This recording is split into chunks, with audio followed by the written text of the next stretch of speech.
అందరికీ వందనాలు.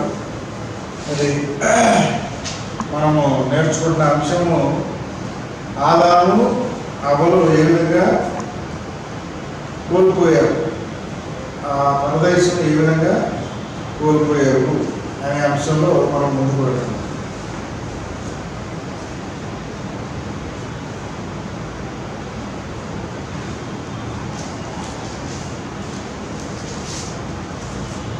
తన ప్రజలు ఎవరో దేవునికి తెలుసు అంటాడు.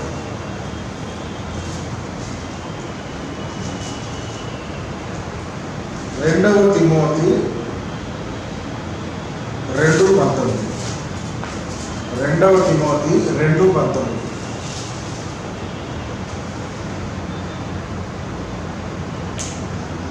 ఆయనను దేవుని యొక్క స్థిరమైన పునాది నిలకడగా ఉన్నది. ప్రభువు తన వారిని ఎరుగును అన్నది. ప్రభువు నామమును ఒప్పుకొని ప్రతివాడు నీకును తొలగిపోవాలని అన్నది దానికి నిద్రగా ఉన్నది. కాబట్టి మనము మొదటగా మనం గ్రహించాల్సింది ఏమిటండి? ప్రభువు తన వారిని ఎరుగును. కాబట్టి ఈ లోకంలో మానవులు ఏమనుకుంటారు? నేను హృదయంలో ఎలా ఉన్నా బయటికి నాటకాలు ఆడితే నడిచిపోద్ది అనుకుంటారు కదా. చాలామంది ప్రజల ముందు కొంచెం వాళ్ళు ఏదో గొప్ప భక్తి గల వారిలాగా, లేకపోతే సువార్త బలంగా ప్రకటిస్తున్నట్టు రకరకాలుగా కొంచెం నటించవచ్చు. కానీ దేవుని దృష్టికి అన్నీ తేటగా కనపడతాయి. దేవుని యొక్క స్థిరమైన పునాది నిలుకడగా ఉన్నది. ఏమిటది స్థిరమైన పునాది? ఏమిటది? పైన మనకి ఉంటుంది, పైన ఉంటుంది. ఏమని చెప్తుంది? 17-18లో ఆ యొక్క పునరుద్ధానం గతించనని చెప్పుచు సత్యము విషయము తప్పిపోయి కొందరు విశ్వాసము చెరుపుతున్నారు. ఏం జరుగుతుందండి? విశ్వాసము చెరుపుతున్నారు. ఇంకా ముందుకెళ్తే 15వ వచనంలో నీవు సిగ్గుపడకుండా సత్యవాక్యమును సరిగా ఉపదేశించడానికి నీవు జాగ్రత్త పడాలి అని చెప్తున్నాడు. నిన్న ఒక దేవుని సంఘం నుంచి విడిపోయిన గ్రూప్ ఉంది కదా, ఆ మనిషితో ఒకరితో మాట్లాడారు పాస్టర్. వాళ్ళు 22వ తారీఖున పస్కా ఆచరించారు. 22 అంటే లెక్క ఏమిటి? 22 అంటే చెప్పండి, లెక్క ఏమిటి? నేసాను ఏ రోజు వస్తుంది? నేసాను 15 వస్తుంది. 15 వస్తుంది. ఏమంటాడంటే ఆయన, ఇంతకుముందు మన దేవుని సంఘాన్ని నడిపిన పాస్టర్ గారు కూడా అదే మాట్లాడేవాడు. ఏమని? ఆయన చనిపోతాడని ముందుగానే ఆయన తెలుసు కాబట్టి శిష్యులతో ముందుగానే పస్కా ఆచరించేశాడు. కాబట్టి ఆయన దేవుడి ప్రణాళిక చొప్పున ఈ లోకానికి వచ్చాడా, తన ఇష్టానుసారంగా వచ్చాడా? చెప్పండి, ఎలా వచ్చాడు? మెస్సయ్య ఈ లోకానికి ఆయన ఇష్టానుసారంగా వచ్చాడా, దేవుడి ప్రణాళిక చొప్పున వచ్చాడా? దేవుడి ప్రణాళిక చొప్పున పండుగలు ఉన్నాయి. అవి ఇవాళ పెట్టి కాదు. ఎప్పుడు పెట్టి? సీనాయి కొండ మీద అక్కడ దేవుడు మోషే గారికి ఇచ్చినాయి. అప్పుడు అంటే మెస్సయ్య పుట్టకముందే 2000 సంవత్సరాల క్రితమే ఆ పండుగలు ఏర్పడుతుంది. ఆ పండుగలో ఆయన ఎప్పుడు మరణించాలి? ఏ పండుగలో మరణించాలి? పస్కా. పస్కా ఏ రోజున? అవి కూడా క్లియర్గా రాయబడి. పస్కా మరి సబ్బాత్గా ఉన్నదా? పస్కా రోజు సబ్బాతుగా ఉన్నదా? లేదు. 14వ తారీఖు సబ్బాతు కాదు, కానీ పండగ. ఈ సంగతి దేవుని సంఘంలో ఉన్నవాడు చాలా మంది తెలియదు. ఈ వేరే అందులో నుంచి విడిపోయిన వాడికి ఏం తెలుస్తుంది?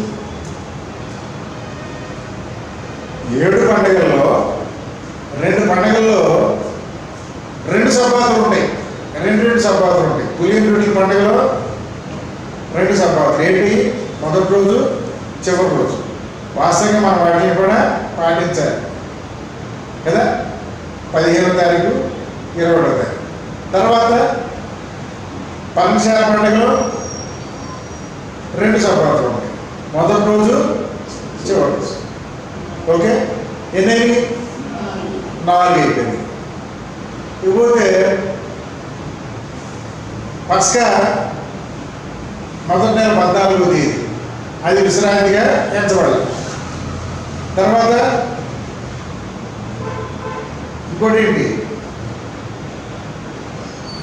ఇంకో పండుగ పెంతుకోస్తు ముందు వస్తుంది. ఏమిటది? పెంతుకోస్తు ముందు వస్తుంది. 11వ వచనం 23-11 చదువు.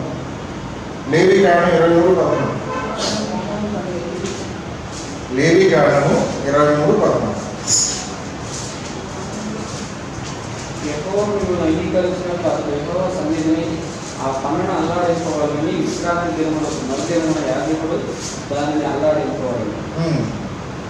మీరు ఆ పన్నును అర్పించే దినమున నిర్దోషమైన ఏడాది పొట్టేలును యెహోవాకు దహనబలిగా అర్పించుకోవాలి.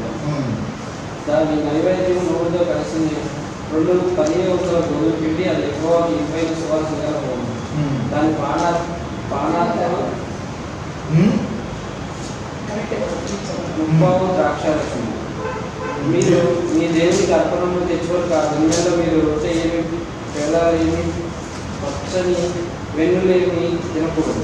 ఇది మీ తరతరములకు మీ నివాస స్థలములన్నింటిలో నిత్యమైన కట్టడ.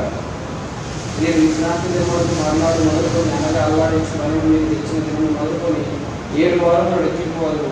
లెక్కకు తక్కువ కాకుండా 7 వారములు ఉండవాలి. 7వ విశ్రాంతి దినం మరుదినం వరకు మీరు నేను చెప్పింది తర్వాత ఇక్కడ పనను అల్లాడించడం. ఇక్కడ పనను అల్లాడించే పండుగ. దీన్ని మరి 16వ తారీఖున మనము చేస్తాం. ఇది సబ్బాతుగా చెప్పబడలేదు. కానీ మళ్ళా ఏ పండుగ? నెక్స్ట్ వారము పండుగ, అంటే పెంతెకోస్తు పండుగ, మళ్ళీ సబ్బాతుగా ఉంటుంది. తర్వాత 7వ నెలలో మొదటి దినము, తర్వాత 15వ దినం, ఇవి సబ్బాతులుగా ఉంటాయి. కాబట్టి ఈ 2 పండుగలు, మనను అల్లాడించే పండుగ, ఈ 2 కూడా ఏమిటది? పండుగలుగా, విశ్రాంతులుగా ఎంచబడలేదు. కాబట్టి ఇక్కడ మనం గమనించాల్సిన అంశం ఏంటి? తన ప్రజలు ఎవరో ఆయనకి తెలుసు అని చెప్తున్నాం. కాబట్టి ఏది సత్యము, ఏది అసత్యము అనే విషయంలో ఇక్కడ మనం నేర్చుకున్నాం. వాళ్ళు చేసేది ఏంటి? ఇప్పుడు నేను చెప్పదలుచుకున్నది 20 మొదటి నెల 14వ తారీఖున ఆయన మరణించాడు. మెస్సయ్య మరణించాడు. ఒక వ్యక్తి మరణించినప్పుడు ఆయన ఎప్పుడు జ్ఞాపకం చేసుకోవాలి? ఏ రోజు జ్ఞాపకం చేసుకోవాలి? అంతేనా? ఆయన ఏమంటాడు? ఆయన మరణాన్ని జ్ఞాపకం చేసుకోమని ముందుగానే చెప్పాడు, కాబట్టి మేము 15వ తారీఖు చేస్తున్నాం అంటాడు. ఆయన చనిపోయిన తర్వాత చేయాలి కదండి అని ప్రశ్న పడలా. ఆయన ఏ రోజు చనిపోయాడు? ఆయన ఏ రోజు చనిపోయాడు? 14 మధ్యాహ్నం 3 గంటలకండి అన్నాడు. ఏ రోజు చనిపోయాడు అన్నాడు? 14, 15 కాదు. మరి ఆయన ఎప్పుడు బాధ పెట్టారు? 14 సాయంకాలం కూడా బాధ పెట్టేశారు. కాబట్టి ఆయన మరణదినం ఎప్పుడు జ్ఞాపకం చేసుకోవాలి? మరి 15 అంటారు. అంటే మనం చెప్పే లాజిక్ మ్యాచ్ అవ్వాలిగా. ఆయన చనిపోయిన తర్వాత ఆయన చనిపోయిన రోజు జ్ఞాపకం చేసుకోవాలి. కరెక్టే, ఆయన చనిపోయిన తర్వాత జ్ఞాపకం చేసుకుంటాం. కాబట్టి తప్పుడు బోధలు ఇవాళ బయట లేవు, దేవుని సంఘంలోనే ఉన్నాయి. ఆయన మరణితనాన్ని కొరింథీయులు రాసిన పత్రికలో ఏమని చెప్పిందో ఒకవేళ నేను చెప్పేది తప్పు అయితే అది కూడా తప్పని మనం ఒప్పుకోవాలిగా. ఏమంటారు ఏం బాబు, అంతేనా? చూడండి 11:20 వచ్చింది చదువు. 1 కొరింథీ 11:20. మీరందరూ కూడి వచ్చుండగా మీరు ప్రభు రాత్రి భోజనం చేయుట సాధ్యం కాదు. ఇక్కడ ఏమన్నది? అపోస్తలుడు పౌలు ఏం చేస్తానని చెప్పడం అక్కడ ఏమవుతుంది? నువ్వు చదివింది ఏంటి? మీరందరూ కూడి వచ్చుండగా మీరు ప్రభు రాత్రి భోజనం చేయుట సాధ్యం. వాళ్ళు ఏం చేస్తున్నారు అక్కడ? ఏం చేయాలనుకుంటున్నారు? ప్రభు రాత్రి భోజనం తీసుకుంటున్నారు. పస్కా ఆచరిస్తున్నట్టుగా అక్కడ ఉందా? చెప్పండి. మనవాళ్ళు కూడా చాలా మంది మిస్ఇంటర్ప్రిట్ చేస్తున్నారు. పస్కా పండుగలో మనం చేసేది ఏంటి? పస్కా పండుగలో ప్రభు రాత్రి భోజనాన్ని ఆచరిస్తున్నాం. మనం క్లారిటీ ఉండాలి మనకి. పస్కా భోజనం అంటే దానిలో ఏమేమి ఉంటాయో అవన్నీ వేరే ఉంటాయి. యూదులు ఆచరించే పస్కా ఎప్పుడు? యూదులు ఆచరించే పస్కా ఎప్పుడు? 15 ప్రారంభం. 15 ప్రారంభ రాత్రి 14 అయిపోగానే చీకటి పడుతుంది కదా. ఆ చీకటిలో వాళ్ళు తింటారు. కాబట్టి వీళ్ళు కూడా అదే టైంలో తింటా ఉంటున్నారు. కానీ మెస్సయ్య ఆచరించింది ఎప్పుడు? 14 ప్రారంభ రాత్రి. 14 మొదలయ్యేది ఎప్పుడు? చీకటితో మొదలవుతుంది, సాయంకాలం మొదలవుతుంది. ఆ సాయంకాలం శిష్యులతో ఆచరించాడు ఆయన. ఆ పగటి కాలం ఆయన మరణించాడు. ఆ సాయంకాలం ఆయన సమాధి చేశాడు. మరి ఆయన మరణదినం 14. నువ్వు మెస్సయ్యని జ్ఞాపకం చేసుకునేవాడు అయితే నువ్వు ప్రభు రాత్రి భోజనం ఎప్పుడు చేయాలి? ఆయన ఎప్పుడు చేసాడు అప్పుడు చేయాలి. ఇంకోటి 10వ అధ్యాయం కొరింథీయులు రాసిన పత్రిక 10వ అధ్యాయం 16వ వచనం ఏం చెప్తుంది? మనము దీవించు ఆశీర్వచనపు పాత్రలోని త్రాగుట క్రీస్తు రక్తములో పాలు పుచ్చుకున్నట్టే కదా. మనము విరుచు రొట్టె తినుట క్రీస్తు శరీరంలో పాలు పుచ్చుకున్నట్టే కదా. పాలు పంచుకోవడం అంటే అర్థం ఏంటి? ఆయన మరణించిన రోజున మనము కూడా ఆ మరణంలో పాలు పంపులు, మనం కూడా శ్రమల్ని ఎలా అనుభవించాలో ఆ బాధను మనం కూడా అనుభవించాలి అని అక్కడ స్పష్టంగా పౌలు గారు చెప్తున్నాడు. లేకపోతే మెస్సయ్య ఏం చెప్పాడో కూడా ఒకసారి చూద్దాం. ఎక్కడ? యోహాను సువార్త కదా. యోహాను సువార్త 12వ అధ్యాయము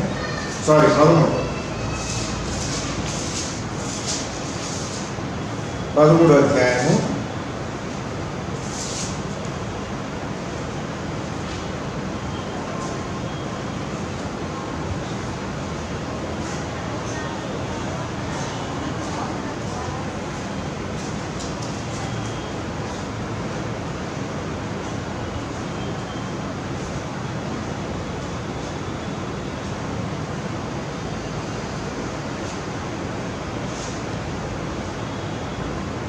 34వ వచనం. మీరు ఒకరినొకరు ప్రేమించుకోవాలని మీకు క్రొత్త ఆగ్రహించుచున్నాను. నేను మిమ్మల్ని ప్రేమించినట్టే మీరు ఒకరినొకరు ప్రేమించుకోవాలి. కాబట్టి ఇక్కడ మీకు క్రొత్త ఆజ్ఞ ఇస్తున్నాను, ఒకరినొకరు ప్రేమించాలి అని అక్కడ చెప్తున్నారు. అదేవిధంగా లూకా సువార్తలో 24వ అధ్యాయంలో 24 కాదు 9 ఉంది.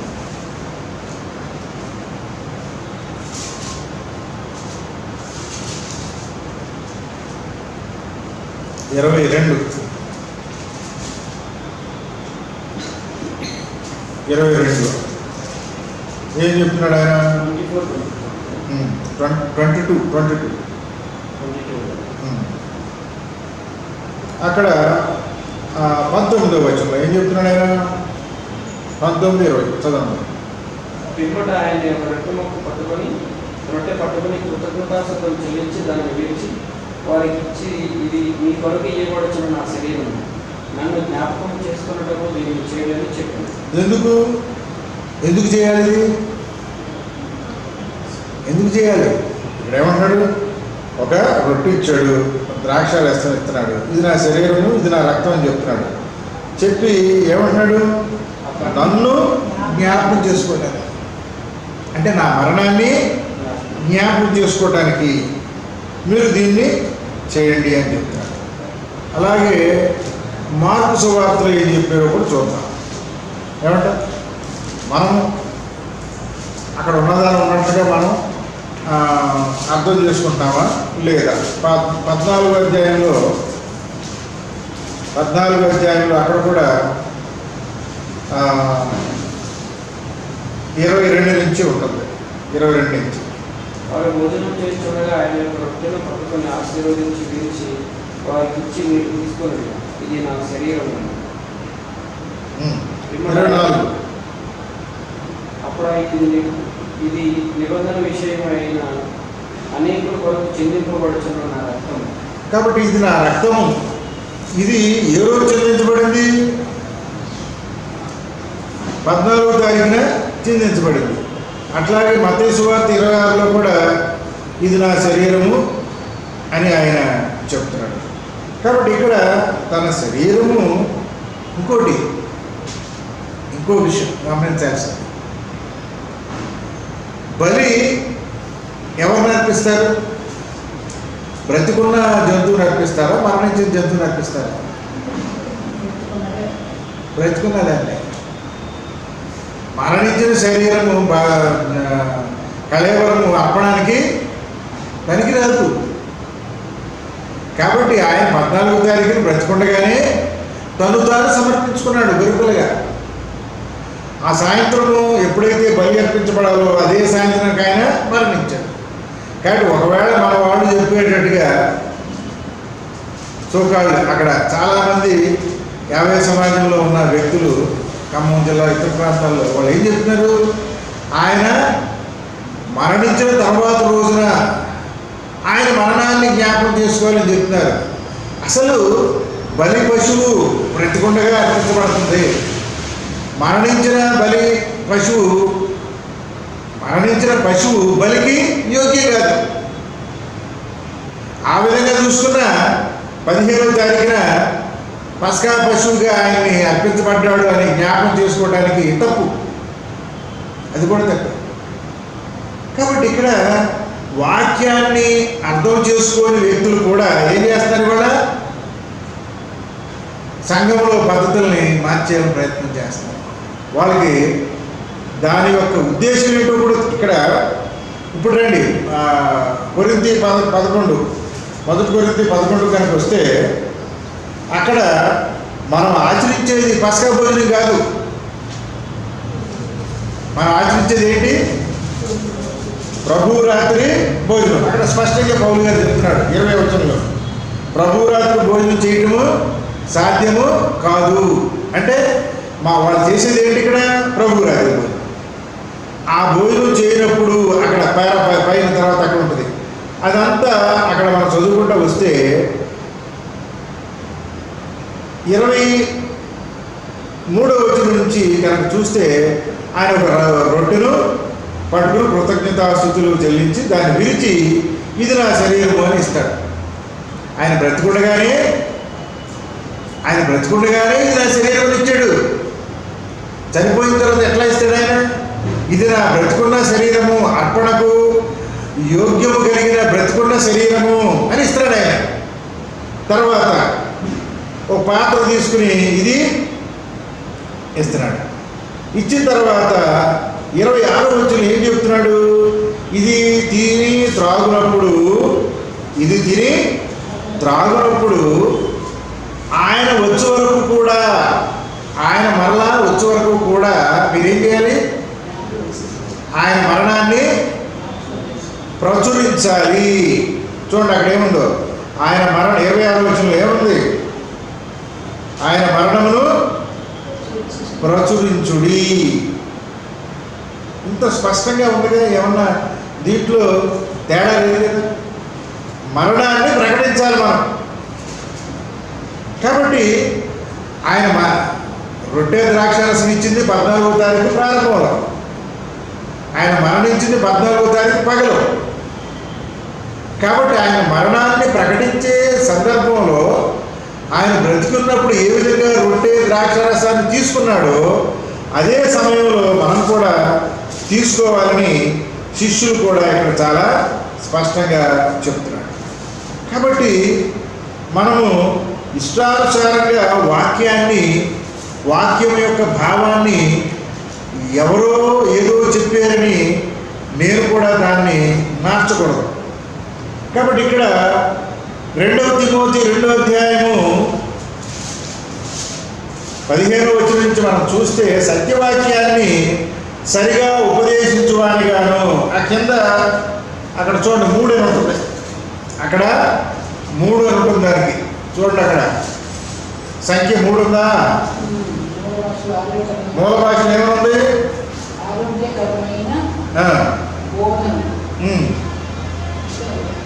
ఇక్కడ ఏముంది? నా దగ్గర సరిగా విభజించువానిగా, మీ దగ్గర ఉంది ఆరోగ్యకరమైన విధముగా, అంటే అందరికీ మేలుకరముగా దాన్ని ప్రకటించాలి. అంటే విభజించాలి. కటింగ్ ద వర్డ్ అంటాము ఇంగ్లీష్లో. ఏమంటాము? Cutting the word. తెలుగులో ఏమంటాము?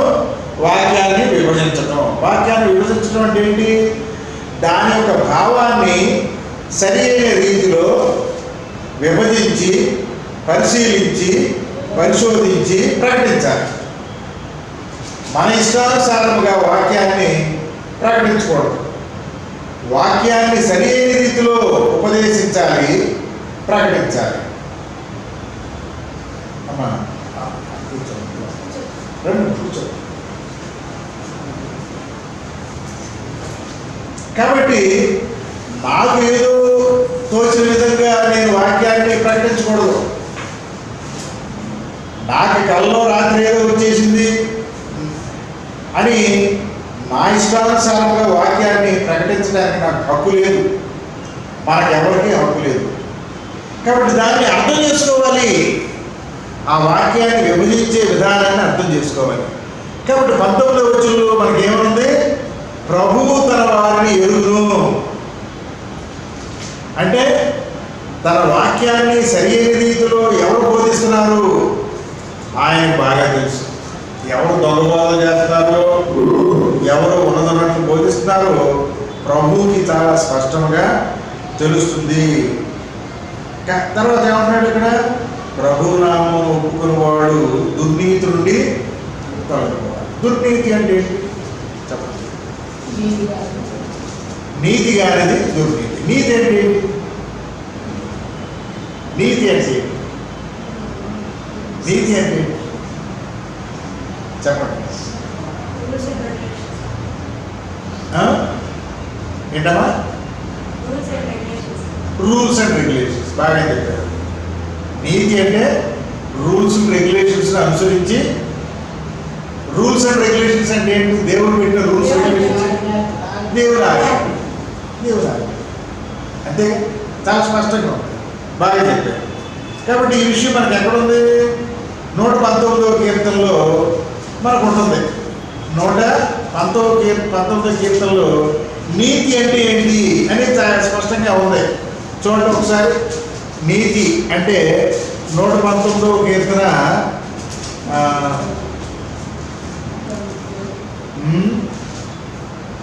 చెప్తున్నా.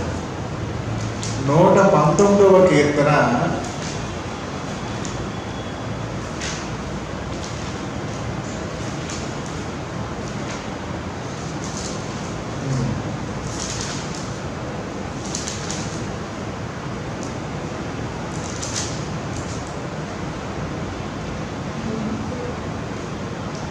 144 144 చదవండి.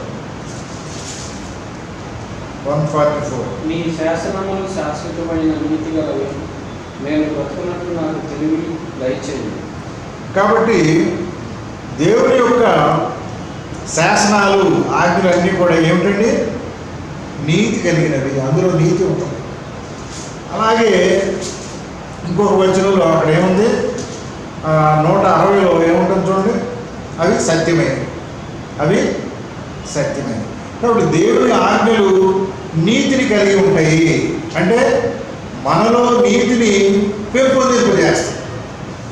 కాబట్టి సకల దుర్నీతి, సకల తిమోతి గారు ఏమంటున్నాడు అక్కడ, ఏమంటున్నాడు 2 తిమోతి, అక్కడ ప్రభునామను ఒప్పుకోని ప్రతివాడు దుర్నీతి నుండి తొలగిపోవాలి అని చాలా స్పష్టంగా చెబుతున్నాడు. అంటే ఆజ్ఞానుసారముగా, వాక్యానుసారముగా జీవించాలి. కాబట్టి వారు దుర్నీతిని విడిచిపెట్టాలి. దేవుని ప్రజలు తమకు నిత్యజీవం వాగ్దానం చేయబడినదని మరి మెదలకుండా కూర్చోకూడదు.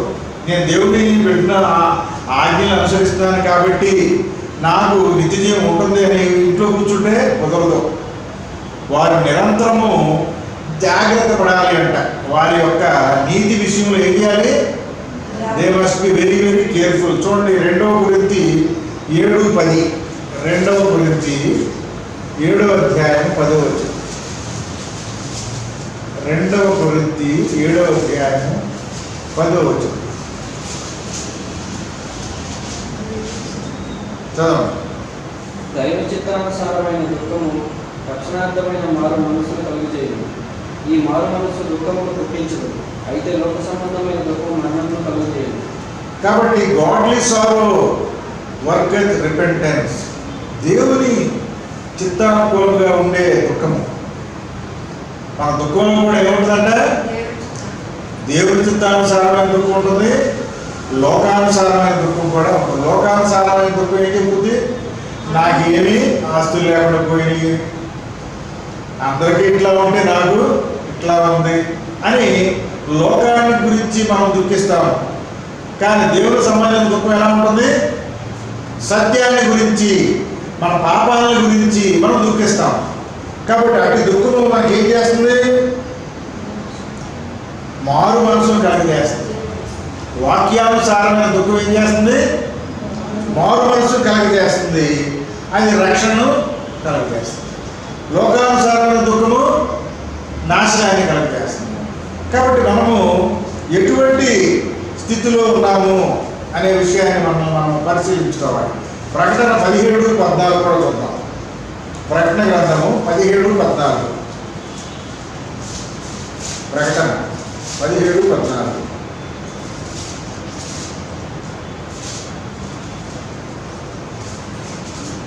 మీరు గొర్రెపిల్లతో యుద్ధం చేతులు కానీ గొర్రెపిల్ల ప్రభువులకు ప్రభువులు, రాజులకు రాజున ఇవ్వందును. తనతో కూడా ఊరిన వారు, పిలువబడిన వారి, ఏర్పరచబడిన వారి, నమ్మకమైన వారి ఇవ్వందును ఆయన ఆ రాజులను